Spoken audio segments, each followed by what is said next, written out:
만일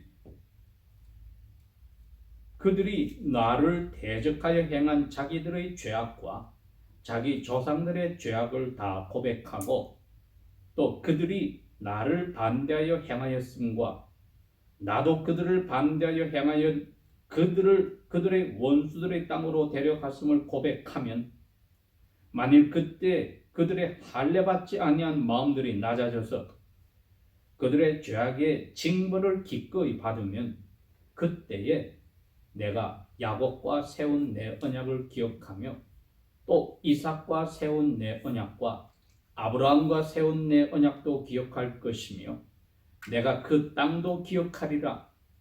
그 땅이 그들이 없이 황폐하여 있는 동안 그 땅도 그들에게서 남겨져서 땅의 안식들을 즐길 것이며 또 그들은 자기들의 죄악의 형벌을 받아들이리니 이는 곧 그들이 내 법령들을 멸시하였기 때문이요 그들의 영혼이 내 법규들을 싫어하였기 때문이니라.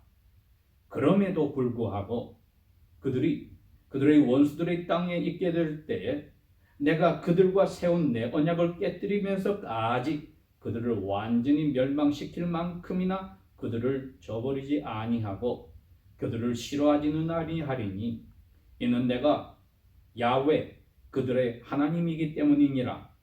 다만 내가 이방인들의 눈앞에서 이집트 땅에서 데리고 난 그들의 조상들과 세운 언약을 그들을 위하여 기억하리니 이것은 내가 그들의 하나님이 되고자 함이라. 나는 야훼니라 하시니라.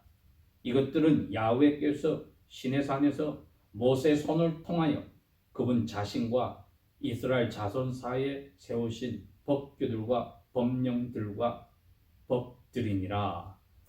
아멘.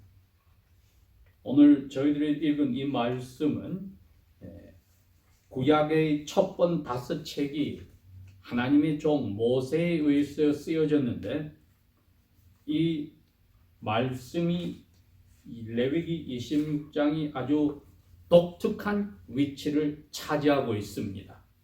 이게 예언서와 같습니다. 예언서란 앞으로 일어날 일들에 대해서 미리 이야기하는 겁니다. 레위기 26장은 바로 그러합니다. 맨 마지막 46절을 보니까 주님께서 시내산에서 즉 이집트에서 도망 나와서 1년의 세월이 지나서 이 시내산에서 이스라엘이란 나라를 만드시고 모세를 이스라엘 백성과 야훼 사이에 넣어서 중보자로 넣어놓고 언약을 법규와 법령들과 법으로서 하신 사건입니다. 그런데 26장의 내용들을 보면은 훗날에 그 언약을 시내산에서 맺었던 이 자손들의 후손들이 어떻게 되면 어떻게 될 것이다. 이런 예언의 내용들이 가득 담겨 있습니다.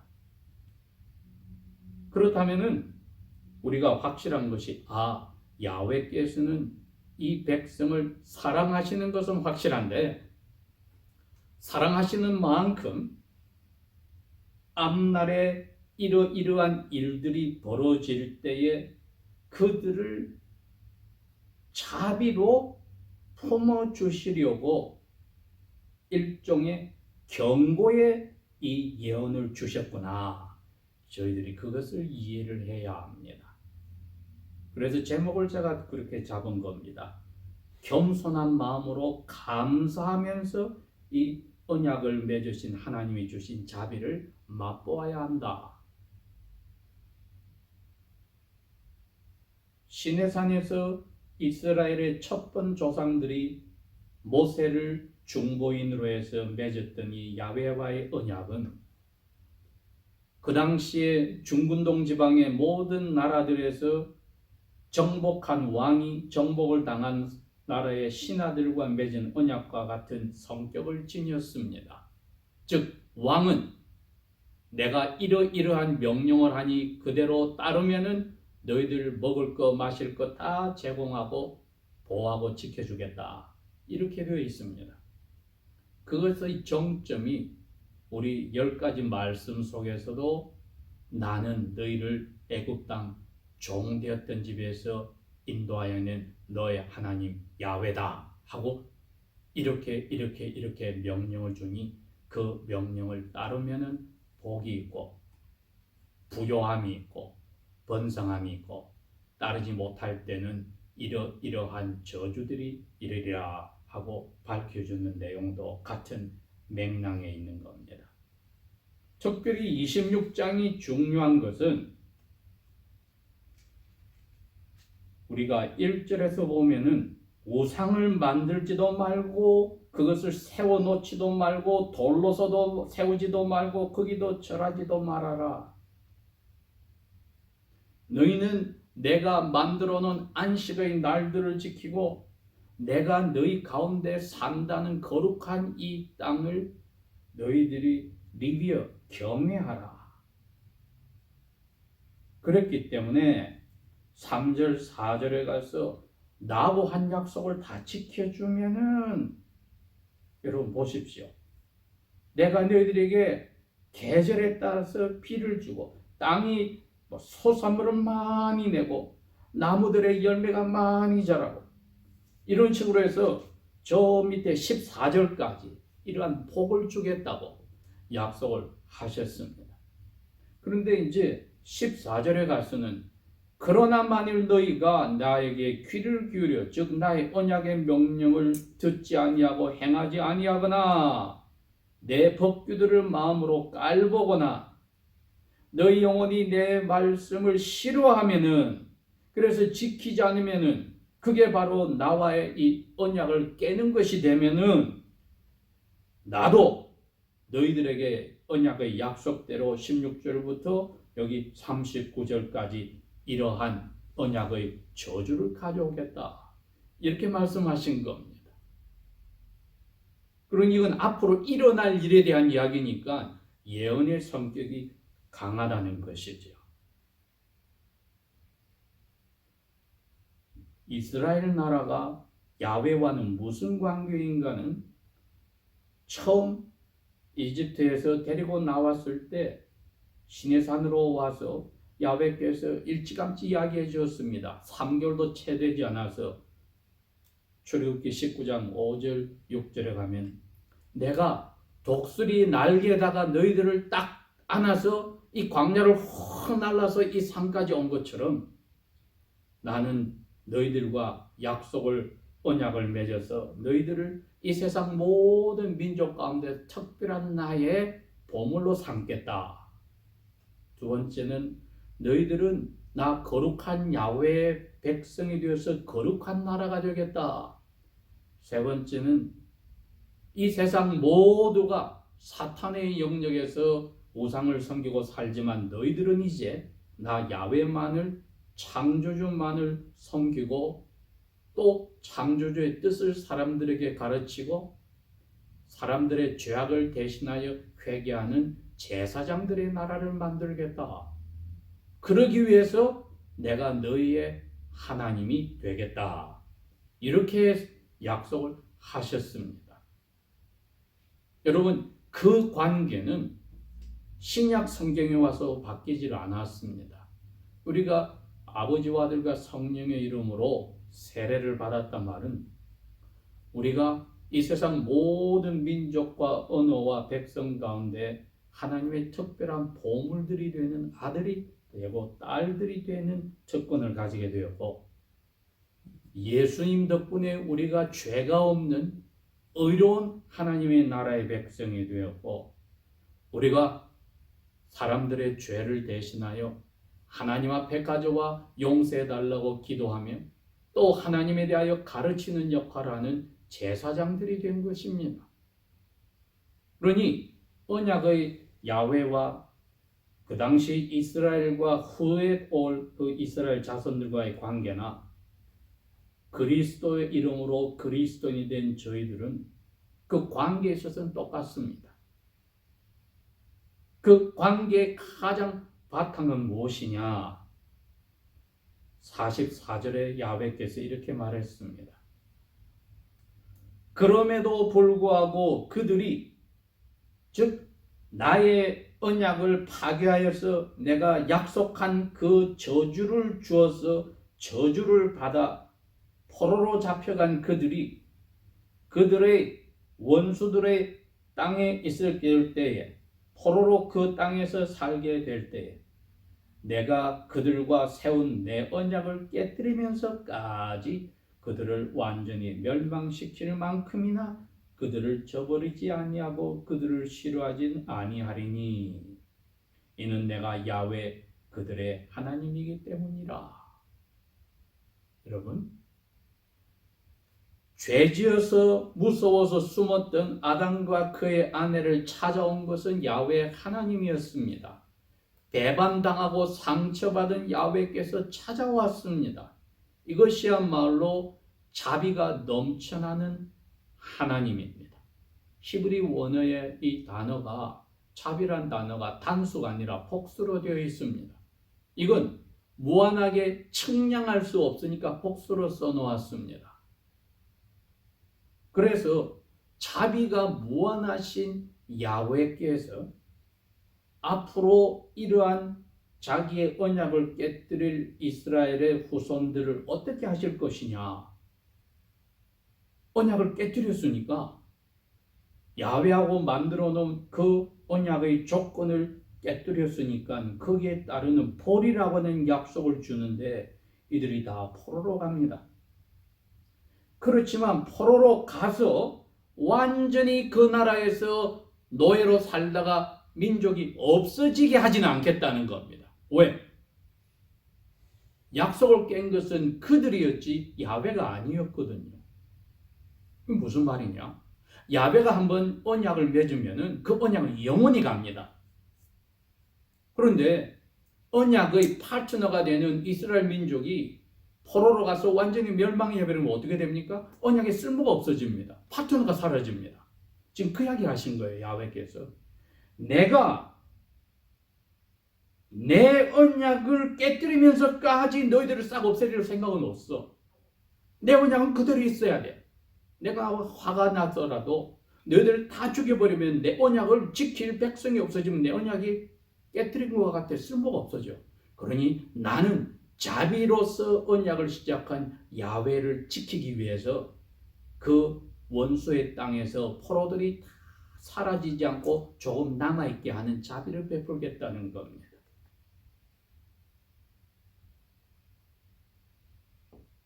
왜? 나는 야훼이기 때문이다. 자비가 넘쳐나는 하나님이기 때문이다. 그러면 도대체 오늘 이 26장은 앞으로 태어날 이스라엘의 후손들과 21세기 사는 저희들하고 무슨 상관이 있느냐? 모든 면에서 상관이 있습니다. 보십시오. 이것을 만들었을 때는 모세가 살아서 죄 많은 아직까지 노예 근성을 잔뜩 가지고 있는 이 이스라엘 백성과 거룩한 야훼 사이에서 이 언약을 중보로 해주었습니다. 21세기를 사는 저희들은 예수 그리스도와 아버지와 성령의 이름으로 세례를 받는 순간에 예수님이 모세의 자리에 서서 죄 많은 이스라엘 백성과 같은 저희들을 거룩한 아버지 하나님 사이에서 언약을 맺었습니다. 세례를 통해서 자신과 죄와 이 세상에는 죽겠습니다. 그리고 이 언약의 명령에 저희들은 즐겁게 순종하겠습니다 하고 아멘으로 약속한 것이 그리스도인이라는 이름을 가지게 된 겁니다. 그러니 그 조건은 똑같습니다.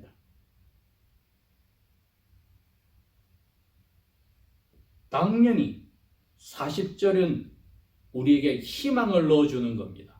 1절에서 13절까지는 이런 복원이 있다 하고 14절부터 39절까지는 이런 벌들이 있을 거니까 조심해라 이렇게 예언을 주어놓고 제일 마지막에 39절에 가서까지는 이 벌들이 점점 세워지는 마지막 부분에 와서는 너희들 스스로가 남아있는 사람이 거의 없게 되어버릴 것이다. 이처럼 야훼께서 모세에게 말을 해 주었습니다. 너무나 이 사람들의 벌이 컸기 때문에 야훼께서는 이제 그들이 포로로 간 곳에까지 따라가서 칼로 그들을 죽이고 거기 땅에 원수들의 땅에서 서서히 그들이 점점 죽어서 숫자가 줄어들고 자기들의 죄와 자기 조상들의 죄 때문에 아주 극소수로 사라질 정도로 남게 만들어버리겠다. 그 희망이 사라질 정도까지 가겠다. 이렇게 예언을 하신 겁니다.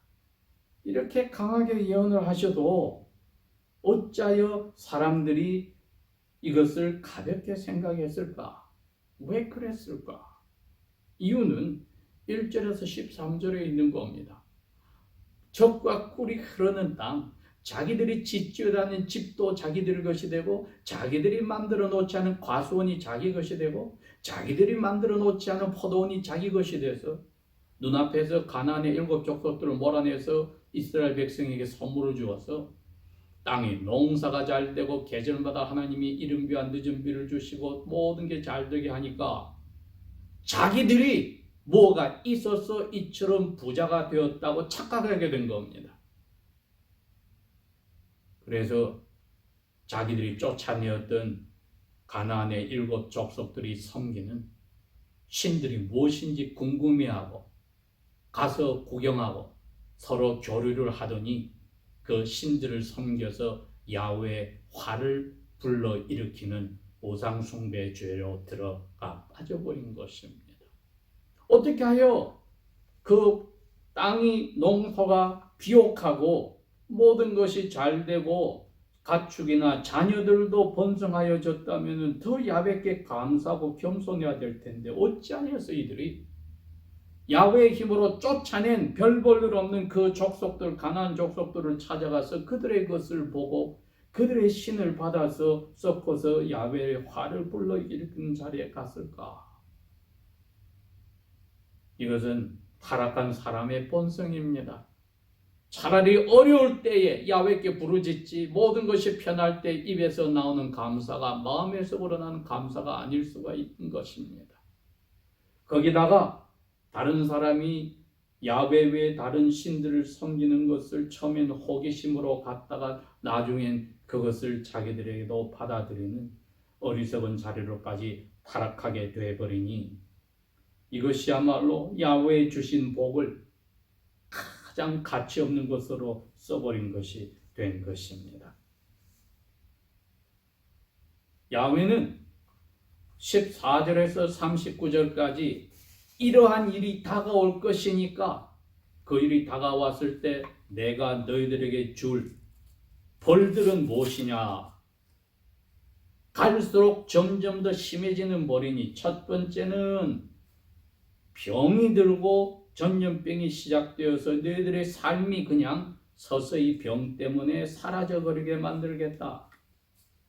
그러면은 너희 원수들이 병에 전염병이 도는 너희들에게 공격하러 왔을 때 너희들을 도망가기 바쁘다. 그래도 회개하지 않으면은 그보다 7배나 더한 것으로 너희들을 벌을 내려서 젖과 꿀이 흐르는 땅과 거기서 나오는 풍성함 때문에 너희들이 잘난 체 했던 교만을 내가 완전히 꺾어버려서 흉년이 들고 가뭄이 들고 모래바람이 불어서 너희들은 농토에서 아무것도 수확하지 못하게 하고 모든 과일을 맺는 열매까지 말라버리게 하는 완전한 벌을 내리겠다. 그래도 너희들이 회개하지 않으면 세 번째로는 이제는 먹을 것이 없어서 야생 동물들이 인가로 쳐들어오고 농토를 짓밟아버려서 그 땅의 주인이 너희들이 아니라 이제 야생 동물들이 설치는 그러한 황폐한 땅으로 만들겠다. 그래도 너희들이 회개를 안 해?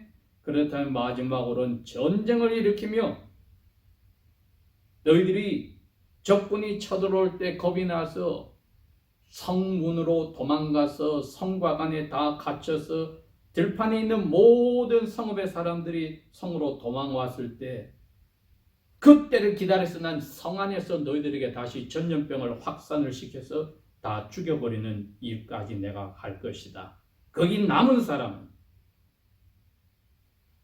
포로로 끌려가며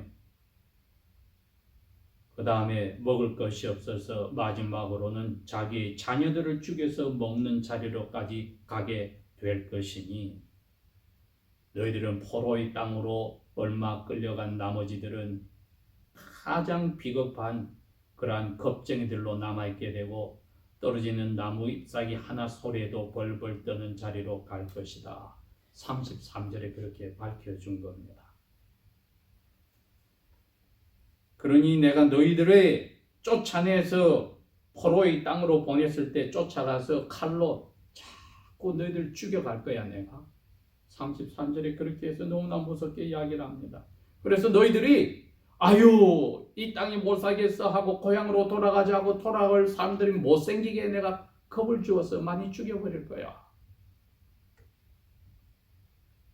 이처럼 하나님이 철저하게 말씀을 해 주셨음에도 불구하고 39절에 결정적으로 서서히 너희와 너희 조상들의 죄에 의해서 죽어갈 것이라고 말씀해 주었음에도 불구하고 회개하지 않는다면 희망이 없겠지요.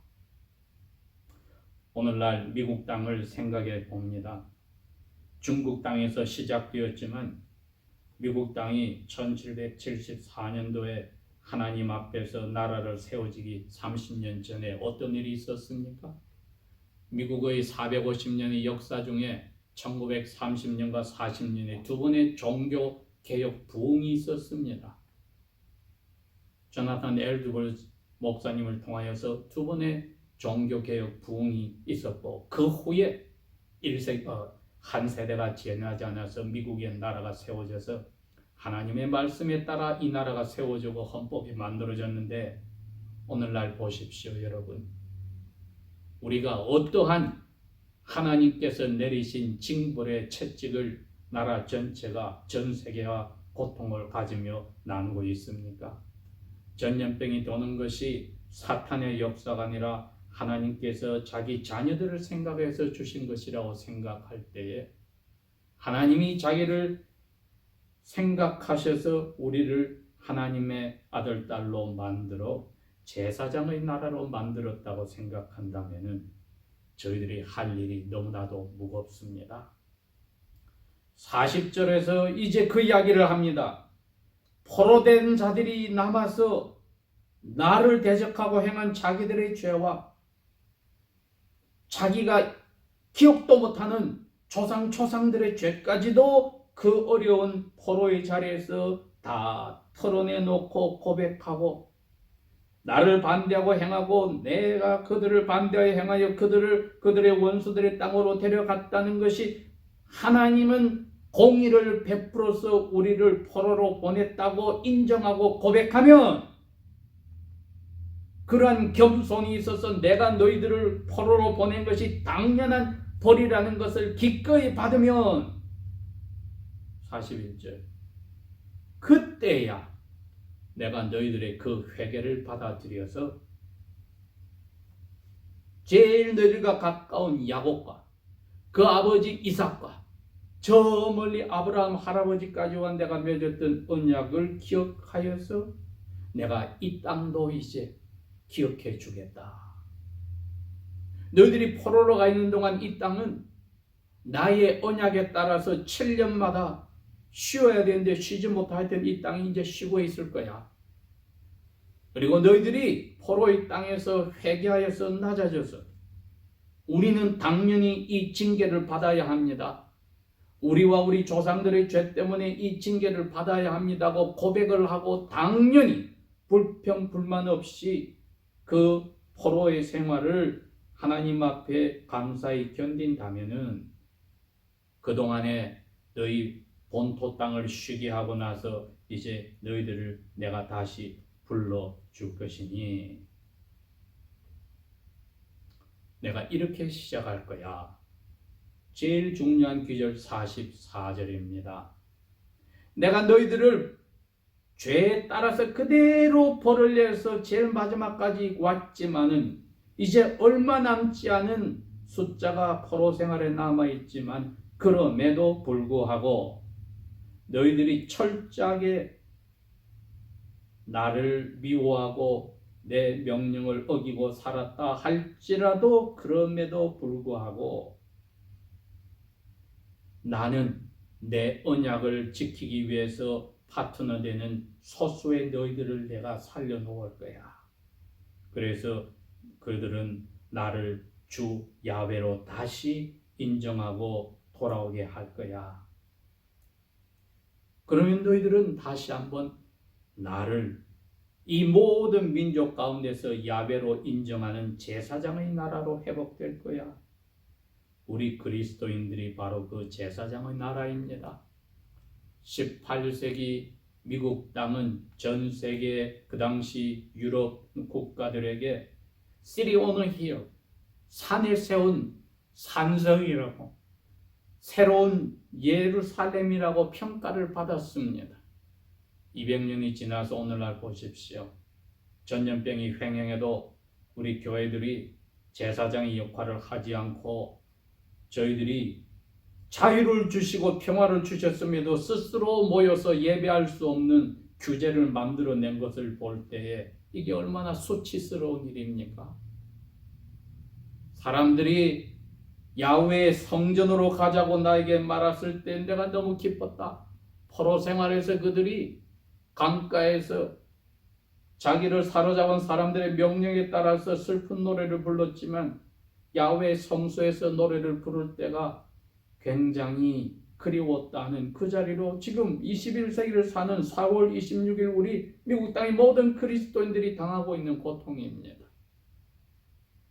자유와 평화를 가지고도 우리가 스스로 야훼의 백성이 함께 모여서 찬송할 수 없는 이 자리로 왔다는 것이야말로 야훼께서 시작한 이 전염병이 전염병으로 끝나지 않고 더한 것으로 단계가 더 심해진 것으로 가는 일이 생기지 않도록 제사장과 같은 그리스도인들이 야훼의 이 자비의 예언과 같은 이스라엘 백성을 향했던 이 자비의 약속의 말씀을 붙들고 감사하면서 겸손히 이 개인과 교회와 이 나라를 위해서 털어내놓고 고백하면은 야훼께서 이 땅을 다시 한번 산 위에 세운 성과 같이 써주시지 않겠나 그렇게 생각합니다.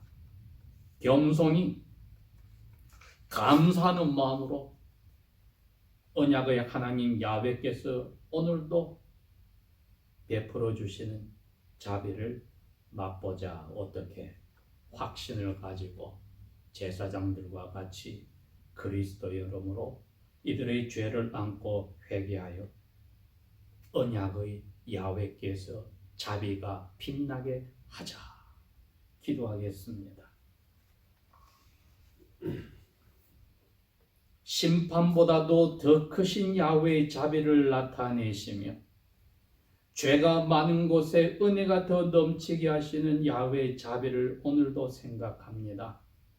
개개인에 일어난 전염병뿐 아니라 나라 전체에 횡행하는 전염뿐 아니라 전 세계의 어둠에 가득 찬 곳에 이르는 전염병 속에서 야훼의 음성과 자비에 저희들이 귀를 기울이고 하나님의 자녀들이 예수 그리스도의 죽으심과 부활을 맛보며 그 자리에 서서 기도하는, 감사하며 겸손히 기도하는 삶이 시작되게 하여 주십시오.